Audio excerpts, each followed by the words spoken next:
أنا نابت وهشا مديكي شش مانگ جارة توش نابت سي مانگ توش نابت أم مديا كالتي ولا حد لأكثره يعني واتا إما ناتو تحديدي بكين چونك بحكم تجربة ضابطيك النبوة شتيك النبوة ضبطي بكات بلي أمن دا طهر أو انديا لو زياترنية لو حدا زياترنية تجربة حيض يعني كردوها بلام تجربة طهر هرچن تجربة بكي هر كسيك وبو كسيك دي كسر يعني كردوها فرقك جوازي هي خلق أبوه چند صالة إني نبوه سوري مانغاني نبوه كني بوه وتأمت شيء أما أليري أما الديا ضابط يكنية بو يبلي أما كوتاي طهرة كوتاي باكية أمجا بيرمان شباسي وما كتمان وقل النفاس لحظة وأكثر 60 يوما وغالب 40 يوما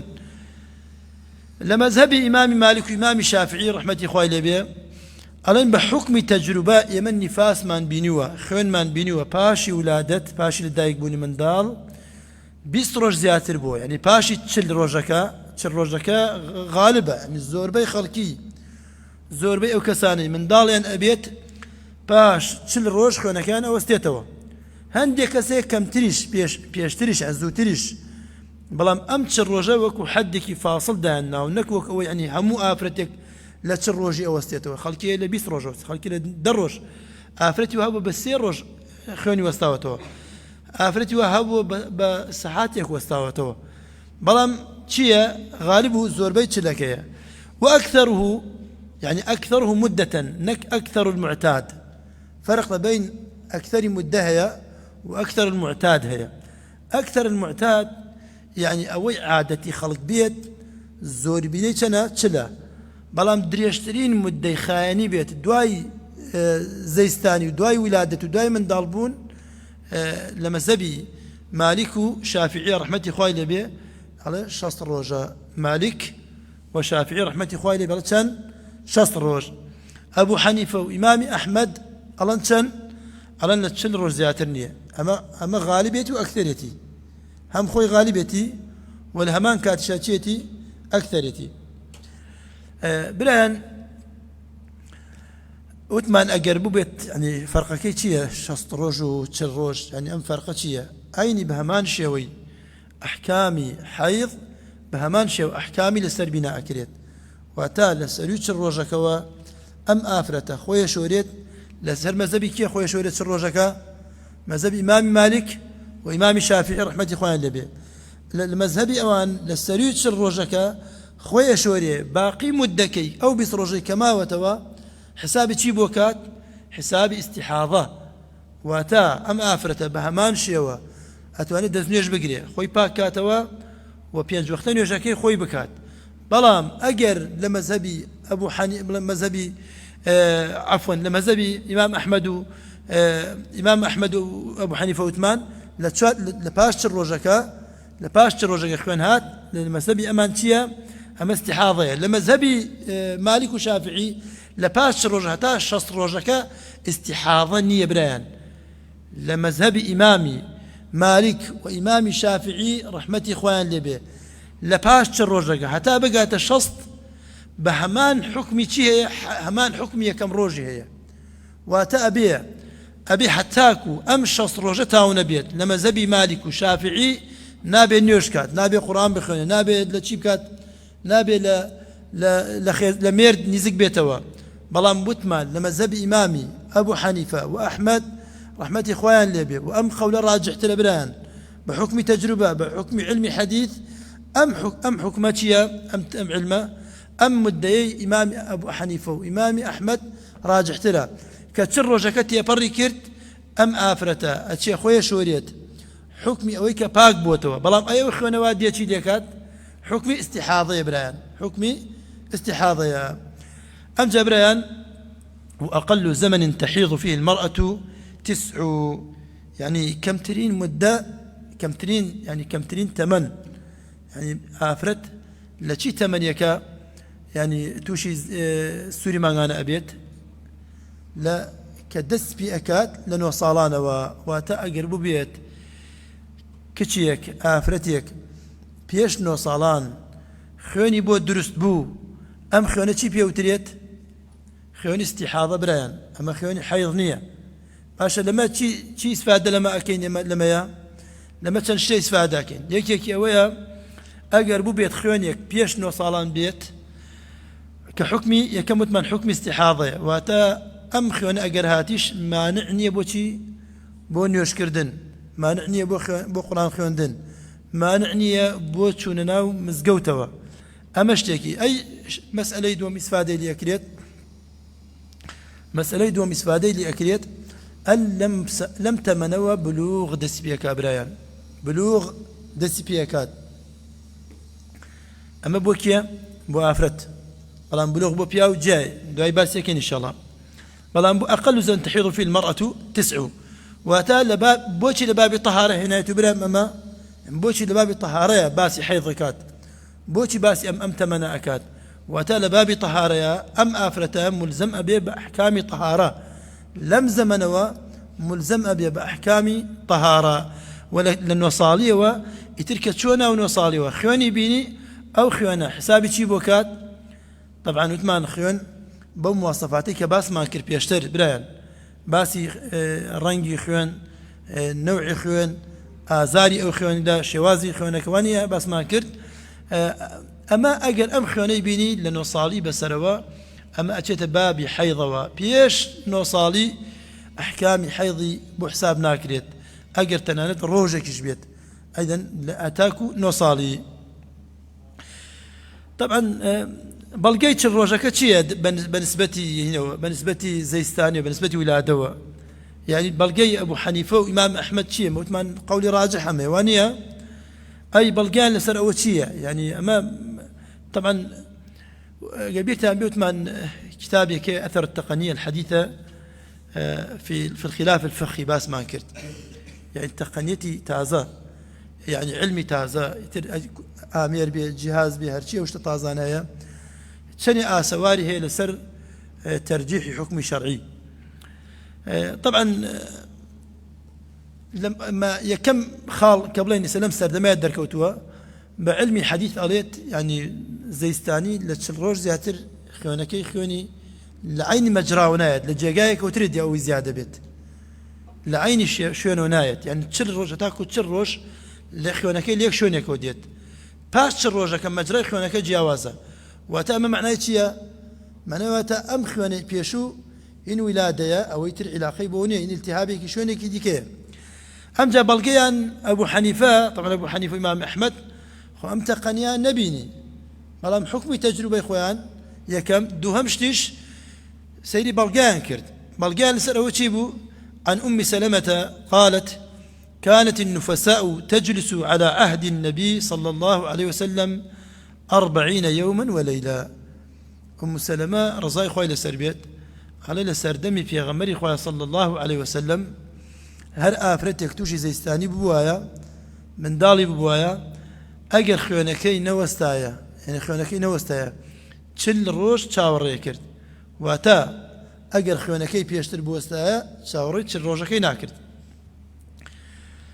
عن أم سلمة فرموديك ديكا سألت النبي صلى الله عليه وسلم على من برسار من البيغمري خواك صلى الله عليه وسلم كم تجلس المرأة إذا ولدت آفرتك أجر من دالبو أي بيغمري خوا صلى الله عليه وسلم شندك تاورانا كات قال 40 يوما إلا أن ترى الطهر قبل ذلك يعني بيغمري خوا صلى الله عليه وسلم فرموي شل روش تاورانا كات إلا أن ترى الطهر قبل ذلك إلا كشي كباك ببيتوا بر لوي بقات تشروجك واتا أجر باك بو بر بقات تشروجك أما تشي بيت أو كاتا حسابي خوي شوريتو وحسابي نيوجي خويك بانا قاتا تشروجك إيشا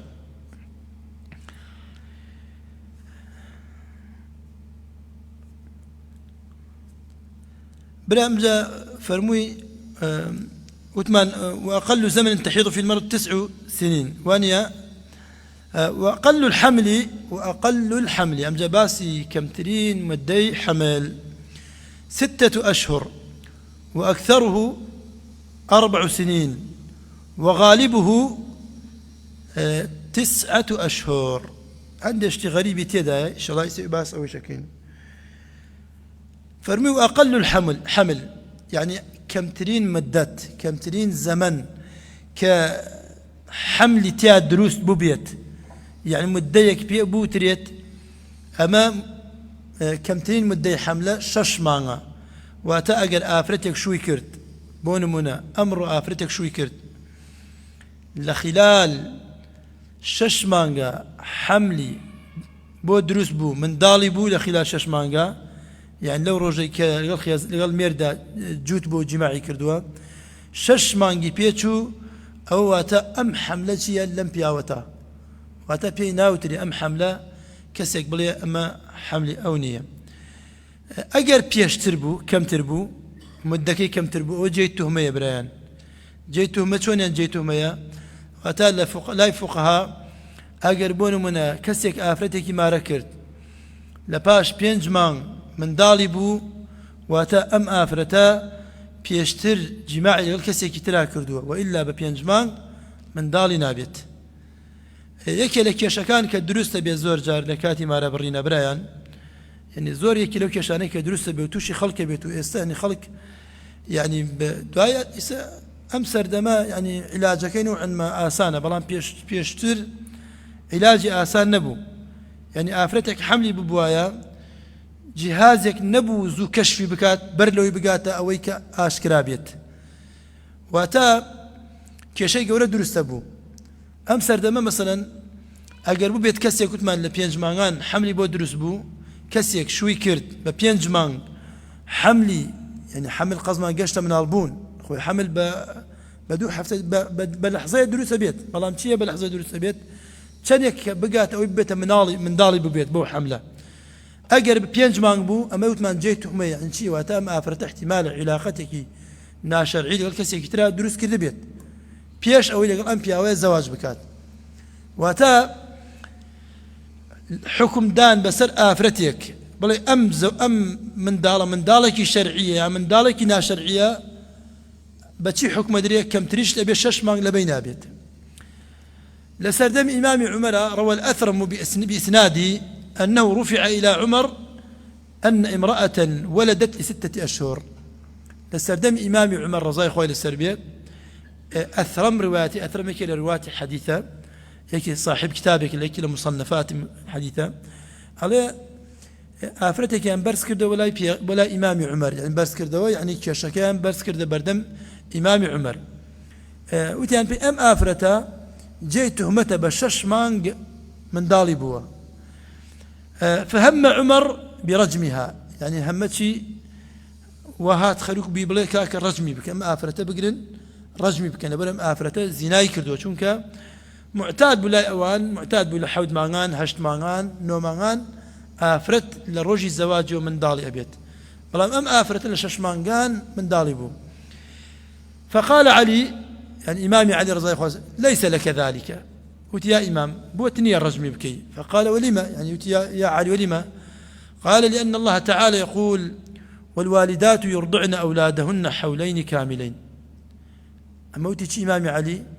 قلت لبرا خواهي قرأ فرميتي والوالدات يرضعن أولادهن حولين كاملين دايك 2 صال شيري من دالك يده حتى استهتاكو أم لحظيا أم بلغي هيش بيوندي بموضوعوني ليكي ديتوا هيش بيونديني دايك شيري من دال 2 صال ده چي بيوندي بوتا حملة ششمان بيت بلام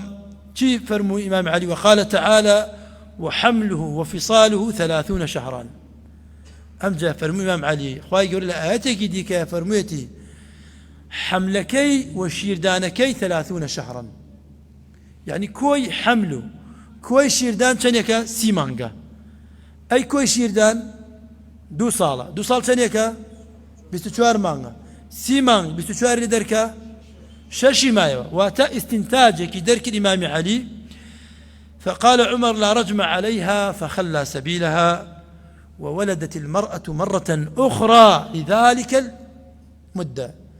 وأم آفرتان وتيان برو توما دم وبلغي أم آيتانا بلغي أم 2 آيتا چي بيت ما أم آفرتا زناي نكردو أما مدي حملي 6 مانغ بوا برو إذني دا كإذن دا كإذن ما أفرتي دا أما أفرت جارك ديك حملي بوا بحمان شيواز شش مانجي بيه شو من دالي بو واتا عادتي أم أفرتت شيا شش مانجا برايان برسالي سليمان ليرة بمان درست بيت اما چی استفاده من کرد لم دو بلغيه كإمامي علي هنايا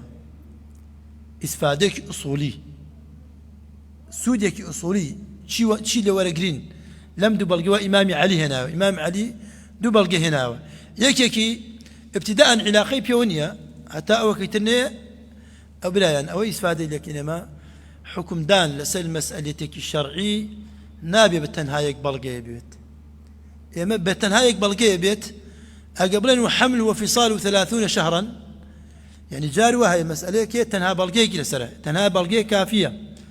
بلا مسألة شرعية هي بتنها بلغيك كافية أبي مجموعة بلغي بتبردست خندنوت بو همو بلغي كان هبيت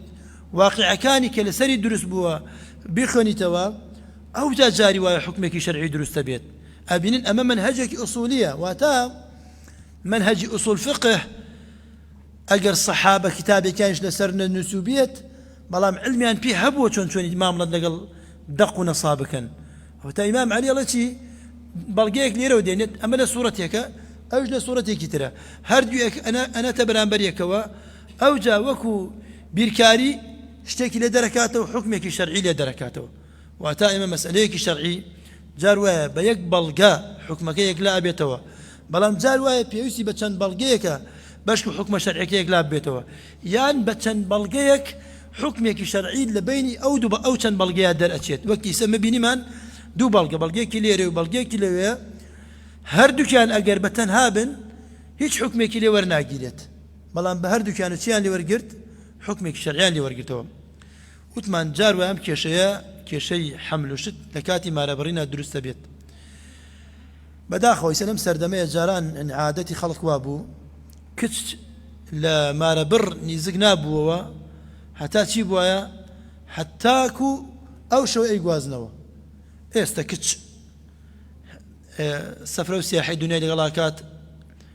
ورسم وصالون وامبر واوبر دنيا وبازار ومطعم وهموش تلقات ايش تبداخو مارشنا براو نق مار برابيت مارشنا براو برواتان بيت شن حالتها بردسمان شنو بياو حمليان بو دروس بو ايش انا سيماك ما بيغوازينوا اما شلون اما مجرد قولي عند ام كتبوا فلان كور تسرحتي خوان ورقت بو درتشون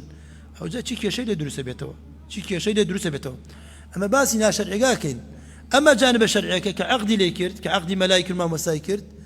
اما خزانتي بلان بران عرفا مش خرافه يعني عرفا اشتكي خرافه جمعنا بيننا دروس بيوت هاتو بلام بينج مانغا برواد بباس كسيان بوم كردو بينج مانغا عقد ملايين براوا تو من علم بوا كيش دروس بوا لبين خاون وامان او قالوا قيلوا دروس دواي كاكا جنجوتي والله ما وصل يمن كاتي ما ربرينا جماع ما كردوا لما انزاني وتمانا بيش نابيتو بحسابات اخوي حبيان خوار ودرمانيا خوار ده ران خوي قال ليقضي الله امرا كان مفعولا خرافه مخالفه عادات خلق بكرت بل لباش ما ربرين او افرتا بو او كسا حلال بوي بلام كيشي ترهي مخالفه عادات خلق اما قبولناك لا هندي خلق عيبيه كيشيه واوجه مشاكل يدرس به جار ويا شنجار هبو ام جنجا بحادثه سياره رشتوا باسي جنجا جنبو ما كرت وتيان شوار دروج بو ماري خزاني بريوا دواي ام جنجا بحادثه سياره فاتي كرت ام جنجا لايكس نيوتو من الخزان جود بوما كتشيش لايكس خسينا كردوا بلام دواي من داله دروس بو ام من عليكم السلام ورحمه الله وبركاته من داله دروس بو بريان ام من داله دروس بو كيشي خاون هر طرف اما بو باسي ام خويرتنا امروبا يوندي بمونيه بلام كاتب باسك هات بشكو يوش ورياب لمباسا يعني خلك دي اي ما مستا كسيك لا بينج مانغال من داليبو حكمي تشيا وانيا كسيك لا وانا من داليبو ام جنجله شوار دور باس شوار دورجكا بو مشكلان بوشي بو مشكلان ام جنجه دولمن بو اي او بار او من دالبته وارثي انا بيت وارثي أما كيش دروس كات كما أبيت من وارثي أنا أبيت وارثي باش أم آفرتا حقوق خوي كامل ورا قريت يا دولار بآفرتي خيانة كار لقلم بدريتو هين بكريت أي أم آفرتا يعني باش أوي بياوكي مرد باش أوي بياوكي مرد أم إلى خاتك ناشر عتي لك سكترا دروس كرت ما قشتي بيوسي ببالقي برام بيوسي يعني هموي مشكلة بوش يعني إنسان واتا كم ترين حمل ششمانجا لبيش ششمانجي حكم بو آفرت نية آفرت بوي نية بلا من أمن دالا لا ميرد كما واتا أحكامي نساب أحكامي ورثة أحكامي أميك بلين أم من دارهين أم دوكسيا هموي نايجريت ولا بيش ششمانجي برايان أمجا وتيجي طبعا فرمودي باس ما كرت ما روي أثرم طبعا بيهقيش رواياتي كردوها وإمامي عبد الرزاق الصنعانيش رواياتي كردوها أو فرمودي كباسي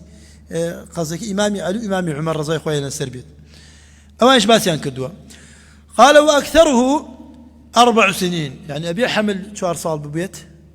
حملك شوار صال ببيت مدة شوار صال هسنا كان زور يعني طبعا أمر أي سباسي بكي لا يهندك أسلوي بلت أما اشتكي سيدة زور سيدة وانيا طبعا أمر قولي كي إمام مالكة قول إمام شافعية قول إمام أحمد ألان ثانية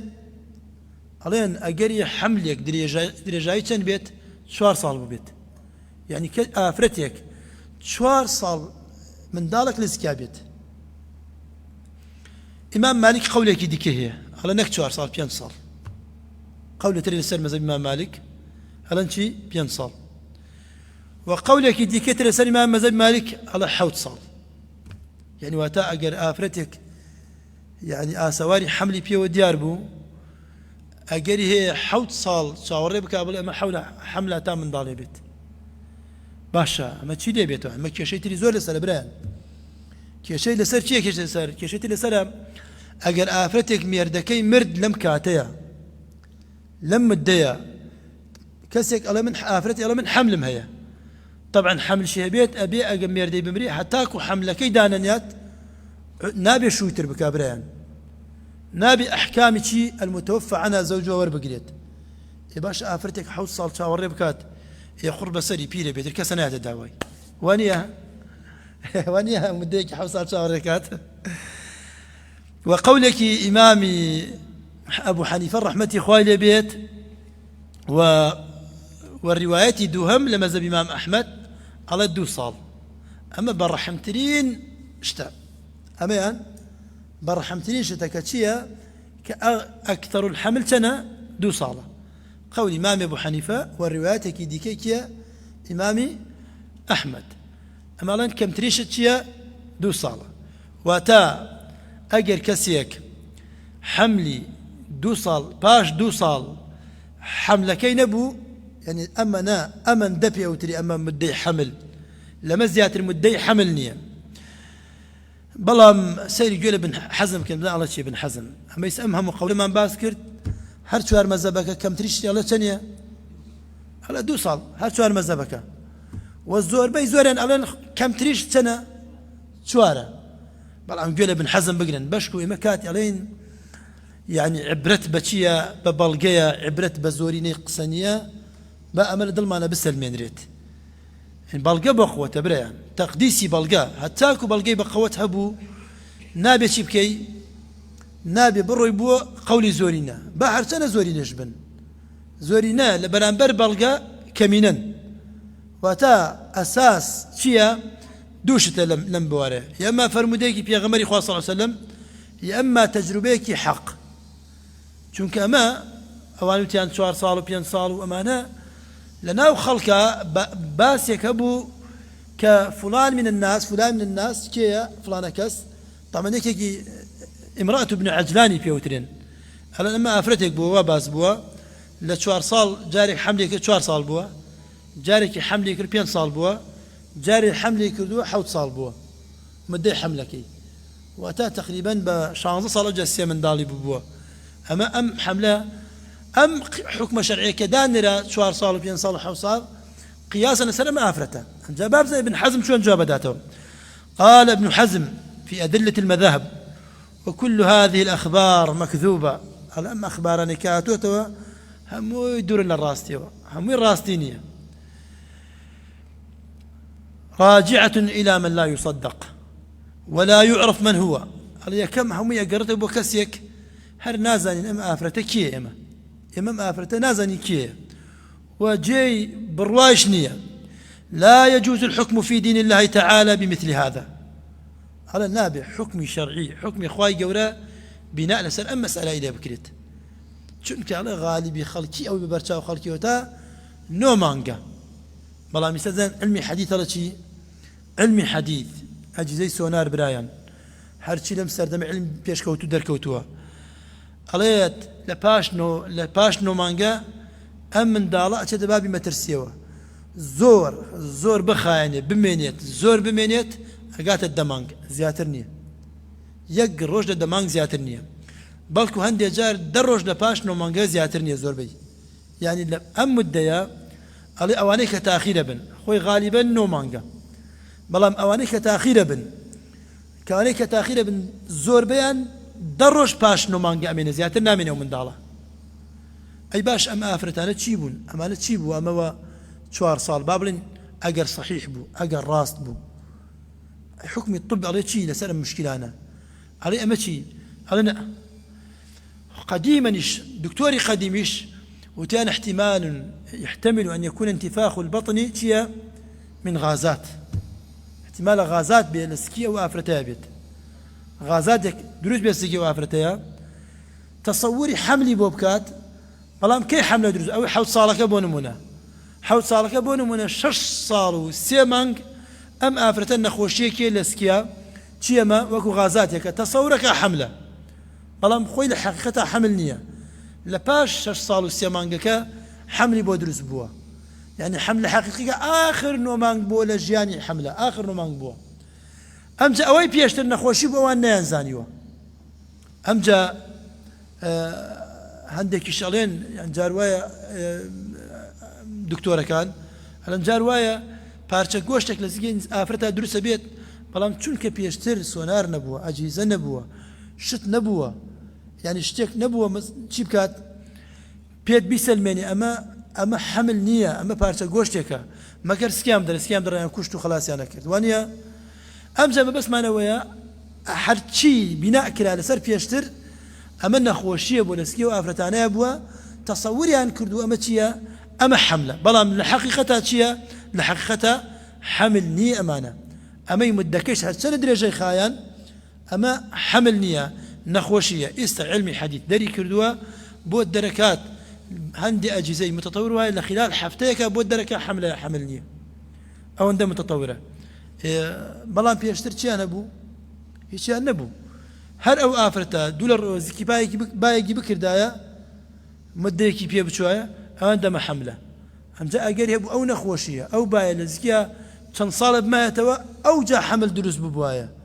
أو جا كحمل دروس ببوايا أيانو دو ما حملك أم درجة هم يحمل بوا أم جا تيانا كيرد جارو آفرة ميردكي أمرت داي تصاور كان أم حملة ببيت كيشي تريشي بران ميردكي أمريت أم جا ورسا بيباش بكريت وانيا أما بوشي فقاء أكثر وأنا أقله أو أنا أكثر بلاش من اشتنا نسرة أكثر الحمل أو أنا وتأم ميردكي مرد دكاك ورسا بشكين أي شيء بدينا وحمل يما شيء بكين ورسك الرابقين بارك الرابقين حتى حملك لدايك بيت إيه باش أقر حوص صالك أبو خمانا ميان بفقوري أمرن وانيا ها بارك باش ناكري نابد اسكاري بكي أقر باش ميان بفقوري أمرن وانيا أي باش شيء بكين شون باش بكين باش التقدير يكين شو عندي الفقهاء يعني تقدير يكين بدوكر تقدير يكين بدوكر حصي دوكر دين له باقي توزيع كين عندك يا ودي تقدير يكين بكتشك كوريك عندك يا ودي حمل هبو شوار حمل هبو تقدير يكين بشوار كر عندك يا ودي تقدير يكين بدوكر ودوكتش تبراستي اشتكي مجهولة لبرشاو تنازل كان تقديري بكي تقديري كي بتنها كوريك دوان درجة وردي يلا جماعة هموتان باركتان دانو دوباره يلا دي بارا بقرنوا ببشيو وانيا تقدير يكي بدوكش اگر يك كوري درچت وانيا او كاتزور كشنا بچوك دوكش حصي يكوري كان هيا بلام ورد يكي بكرو توكا علمك بينا بي علمك حديث بينا بي نزاني ام ولدلس كما افرتيا كوري كچا يموت من تاخير بونكا يعني اگر امان نومان جاري خلط شاورناك اي باشا بلي 4 سال و 5 سال و 7 سال باشا دوايم ام افرتا 4 سال ما شاوري ما كردو وجا 4 سال شاوري ما كردو هیچ زنتو غازات يبو وانيا بارش من دابلاو باري ورسه وانيا امجا بس ما علمي حديث يستشيك علمي حديث بيطليت ام حمله كره ياكشه وانيا طبعا لو عنده جار غلط بكن بلام كريه انسان كان جهازك سونار بكات قات درجه يقين بوي كبيوت كره او كاتاتو ان باش وفاه باوكيم كره حصي ورسكي بدا بالنريت وباقي ورسكان حقيا تعطيل نكريت يعني حقيا دواء نخريت شونك ام ورسيتشا لو ضروريتان هبيت احتياج بن لو قريت يعني بام باري بكن كاسبيك ديكوانيا